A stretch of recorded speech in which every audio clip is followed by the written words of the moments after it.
So that's kind of like the high level version of the secret sauce to DNS Filter that makes us just a little bit better than everybody else, maybe a lot better.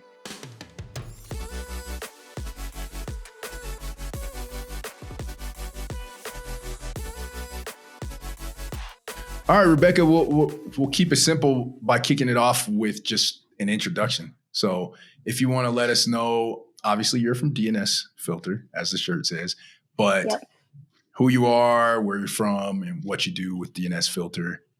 Introduce yourself. Of course. I'm the Senior Director of DSDI, which is Data Science and Domain Intelligence for DNS Filter.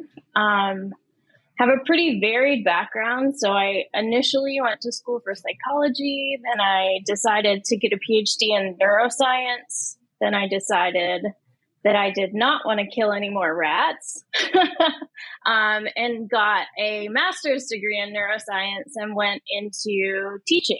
So I taught neuroscience for a long time and statistics and research methods. And then I kind of took that along until I decided to grow up and get a real job. Nothing against college level teaching, but I did not take it seriously enough. So then I got a job in healthcare, kind of went up through a couple companies, into consulting, data and analytics, data science, which led me to DNS Filter. Wow. And here so pretty varied. I've done a lot of things, worn a lot of hats. For DNS Filter, the group that I work with is really cool. So it's like very, very smart people that I work with. It's a lot of people that are way smarter than I can even comprehend. Some of the stuff that they're doing with like machine learning algorithms and AI is just beyond anything that I've ever done before. And it is amazing. So we do that. And we also do a component of domain intelligence. So we take the results from those AI algorithms and machine learning models, and we try to find bad things on the internet, basically. That's and awesome. Figure out how we can use, So we identify threat actors, we identify malicious websites, we identify all of this stuff, and then we protect our clients from those things. Well, it sounded difficult until you said we try to find bad things on the internet. And I was like, well. Oh, that's easy. You don't need artificial intelligence for that. You don't need any intelligence for that, really. Yeah. Well, that's amazing. First of all, it sounds like you must have graduated high school when you were 4 because of all the school. So, and also if you're working with a bunch of team or with a team with a bunch of people that you consider very smart, then wow, with that background, that's pretty incredible. So thank you for they are taking all the time. Most definitely smarter than I am. Yeah. Well, we appreciate you taking the time to chat with us. So Rebecca, because I know we're going to have a lot of people who, are not, again, they're not that familiar with the different tools that we use and the different things we're talking about today. DNS Filter, I think I'd just jump into some of the technology for the business owners out there. What is DNS essentially, at a base level? Yeah, so DNS was something, before coming to DNS Filter, I had the vaguest idea of what it was. And now I have gotten much more in depth, but still the most simple kind of analogy is still the best. So what people say is DNS is the phone book of the internet. And what that basically means, when you go to a web browser and type in something in what I would call like English or whatever language, just plain text. So you type in www.google.com. That plain text, your browser, and then the DNS, which stands for domain name system, goes out to different servers on the internet, takes that plain text version of the host name, and it turns it into an IP address. And from that, it finds the location that information is, and it brings it back to you. And all of that happens in less than a second, obviously, because you type in www.google.com and it comes back. You can't even perceive the amount of time it takes. Mm-hmm. But, and it is kind of like, and it's funny because nobody uses phone books anymore. So is that even a good analogy? Right. Right. Because maybe even there are people that will watch this and be like, what's a phone book? Because when you or I talk about a phone and you go like this, right? Right. Put your hand up to your ear. But kids now, do you know what they do? Yeah, I think they're doing this, right? Like yeah. This. Or like that. Yeah. They hold it. Because it's not like this anymore. Yeah. So it's completely different. But anyways, the analogy is basically just that. With a phone book, you turn to the yellow pages. You want to find a plumber, right? So you go to P, you find the plumbers, and then within that, you get the different information, their address, their email address, not back then, their phone number, whatever, right? So that's the same thing that the DNS is doing behind the scenes when you type a web address into the address bar. Filter is in the name, DNS filter. Mm-hmm. So why would somebody need to filter out their DNS?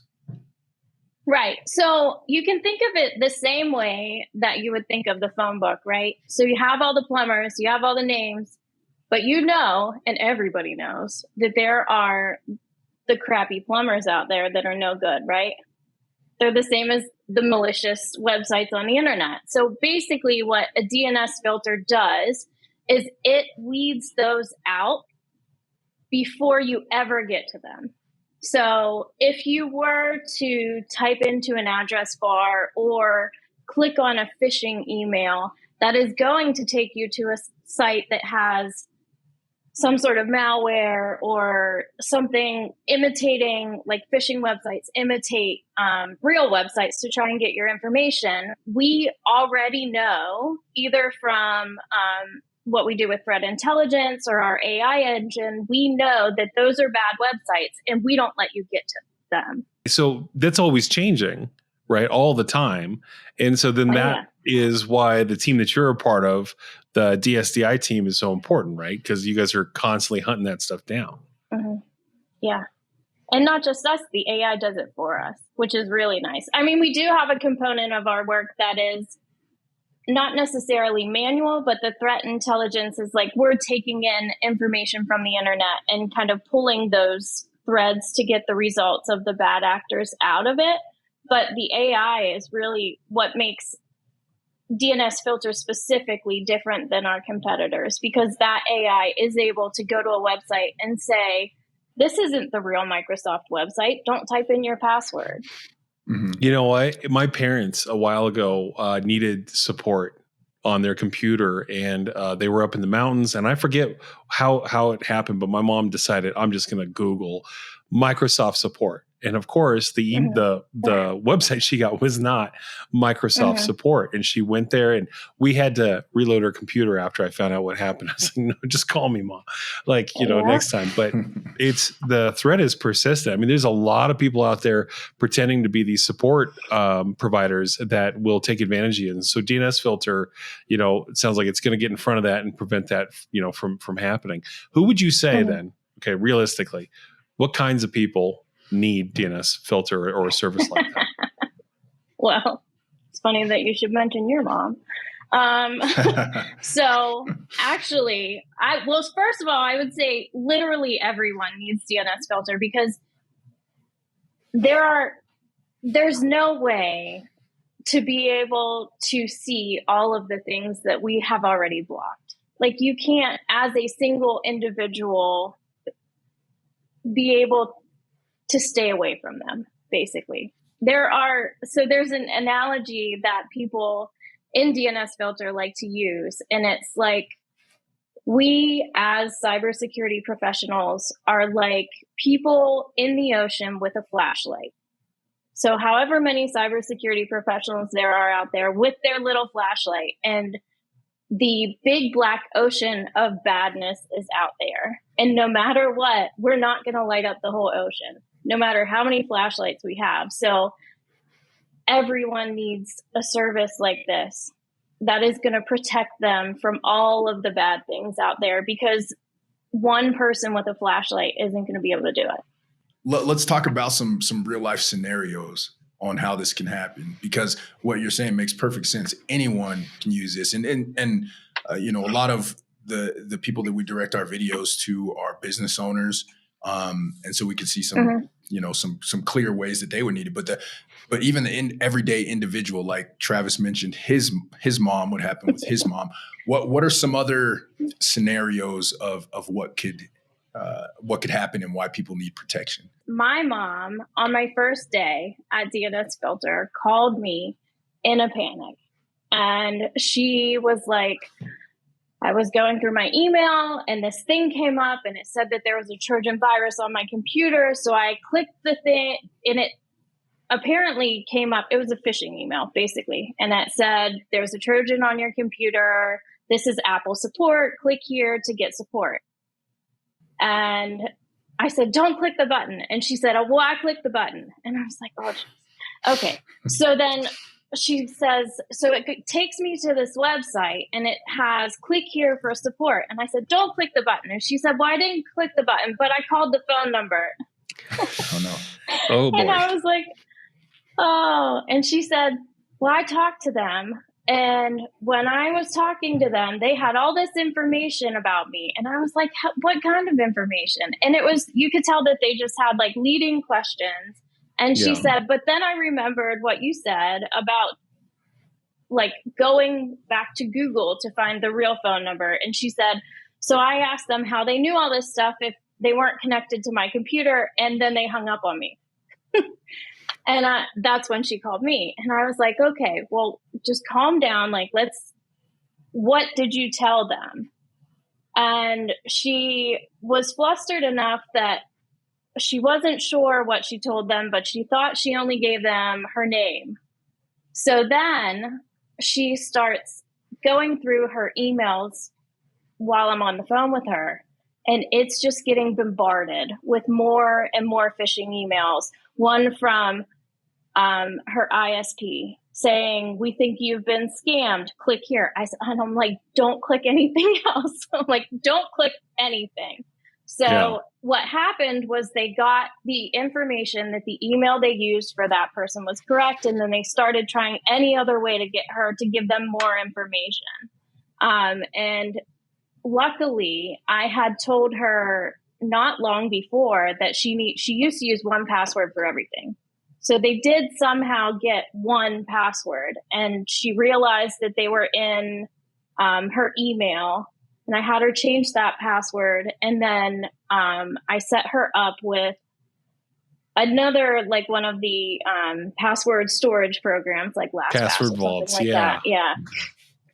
And I'm like, you have to have, like, your password has to be 15 characters. You have to do all this stuff, and we have to change everything. And it was just a mess. It's not just like the older generation. Even at my last company, like at my last company. So everyone, when they start a job, I feel like everyone, this is like a universal thing. You get that email that's like, hey, it's your CEO. I need you to buy me gift cards. We had someone do it at my last company. Oh no, they went and they bought the cards?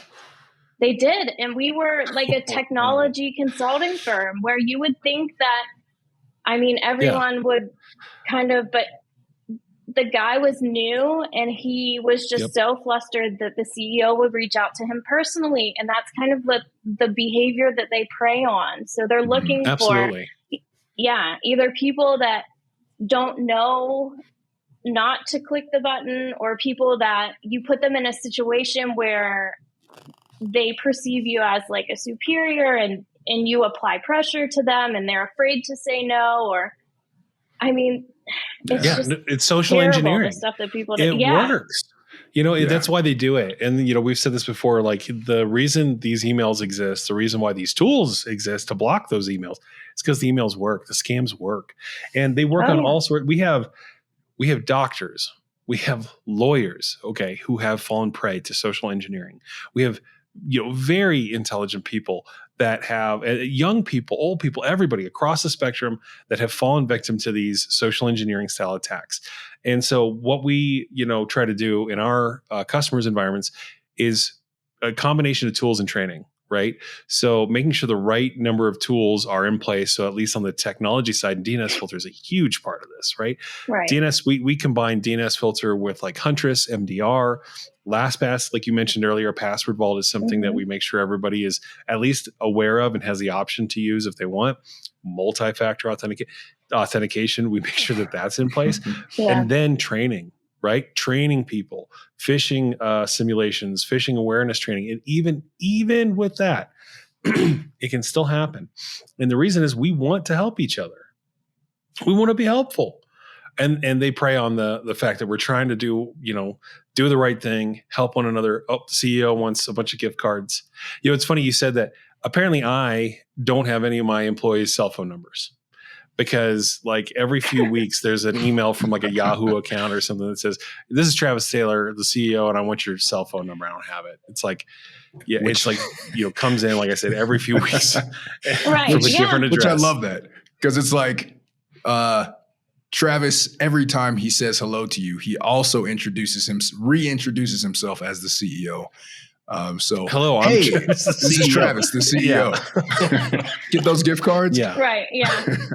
Yeah. Exactly. But that kind of brings us back full circle to DNS Filter and what you do. So I guess kind of just to recap that, how does DNS Filter and the DSDI team, what are they doing to make the internet a safer place? Basically, what we do on a whole is, big surprise, DNS filtering. So we are that layer between you clicking the button or typing in the web address and you actually going to that bad website. So we stop it before it even happens. My team specifically, so I kind of have like two different, there's the data science side and the domain intelligence side. And ultimately, they work together to make the DNS filter product work. So the data science side does those AI-driven or machine learning models that take either, they go out to the internet and scrape down literally every website, and they analyze the content of the website and categorize it into the different types of domains that are out there, some malicious, some not. For phishing specifically, like we can go out and the AI will analyze a website and it'll say, this website, it doesn't actually say anything. It just tags it as bad, but it'll kind of like look at the website and be like, okay, so this says it's Microsoft, but this logo is slightly wrong. And these words are all misspelled. So to me, the AI, I think this is phishing, because this suggests to me that it's not actually Microsoft, it's someone else pretending to be Microsoft. So it scrapes that information down, it kicks the information back to our algorithms, and it tags it with phishing. So that's kind of like the high-level version of the secret sauce to DNS Filter that makes us just a little bit better than everybody else, maybe a lot better. The other things, right?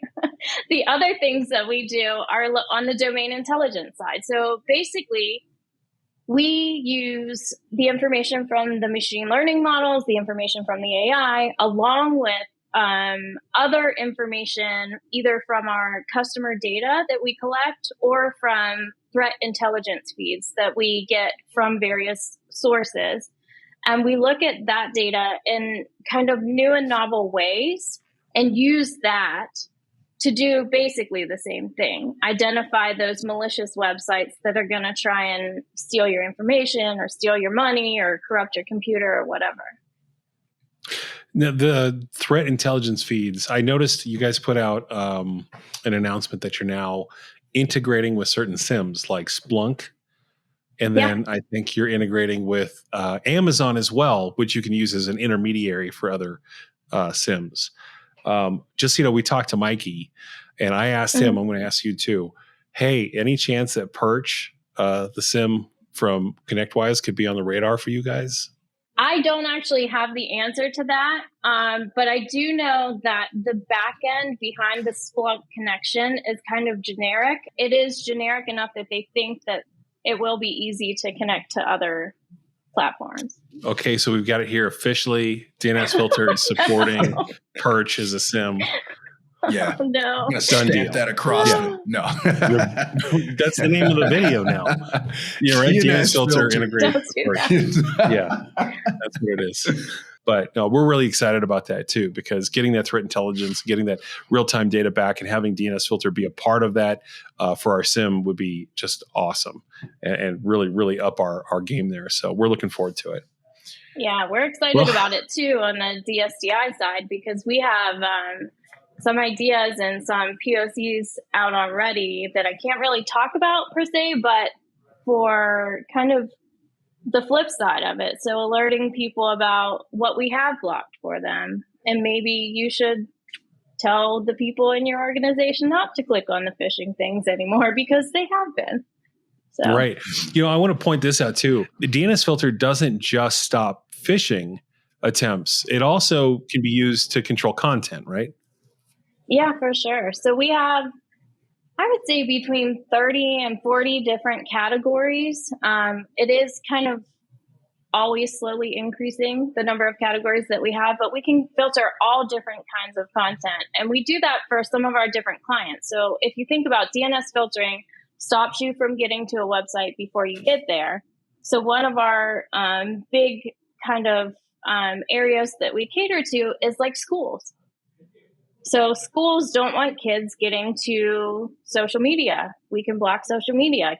They don't want kids getting to hate sites. So we can block hate sites. They don't want kids, anything. There are literally between 30 and 40 different ways to block different types of content. Well, and if you're a business owner, right, you don't want, there's a bunch of stuff you probably don't want your employees going to while at work, because it causes a whole host of other issues in your organization. Yeah. So, and you can pick and choose that, and you can make exceptions too. I know there's a block page that comes up and you can customize that. But what we like about it is that there's the ability to actually say, hey, I actually don't think this page should be blocked. I think it's a mistake.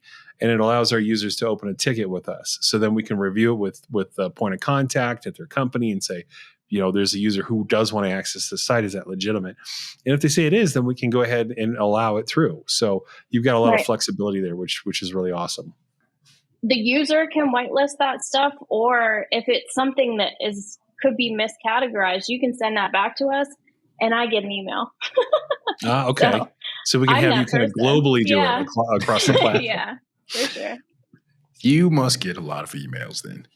Well, I say I get the email, but it's actually, there's a wonderful guy on my team named Greg that actually goes through all of those emails and goes to each site and does a determination whether or not it should be recategorized. So I'm not taking the credit for the great work that he does. But you do your part. Yeah. You've been so humble throughout this whole podcast. It's awesome. I'm sure if we talk to your team, they'd talk you up. But let's make IT simple. We're gonna again put you on the spot here. 30 seconds or less. If you can summarize, what is DNS? Why is DNS security important? And how is DNS Filter helping to make the internet a safer place? I think my answer is basically just that 88% of organizations experience some sort of attack that leverages DNS every year. 88%. And that's in 2022, which is up from 79% 2 years ago, which means it's going to keep increasing. So literally almost every company is being targeted with attacks that feature DNS. So you need DNS security to make sure that your information and your client's information or customer information is not exposed. Was that 30 seconds? I think you did it. I think you got it. I think first I don't care try. how many seconds that was. That was excellent. That was the answer. That was it. Yeah. That was the one.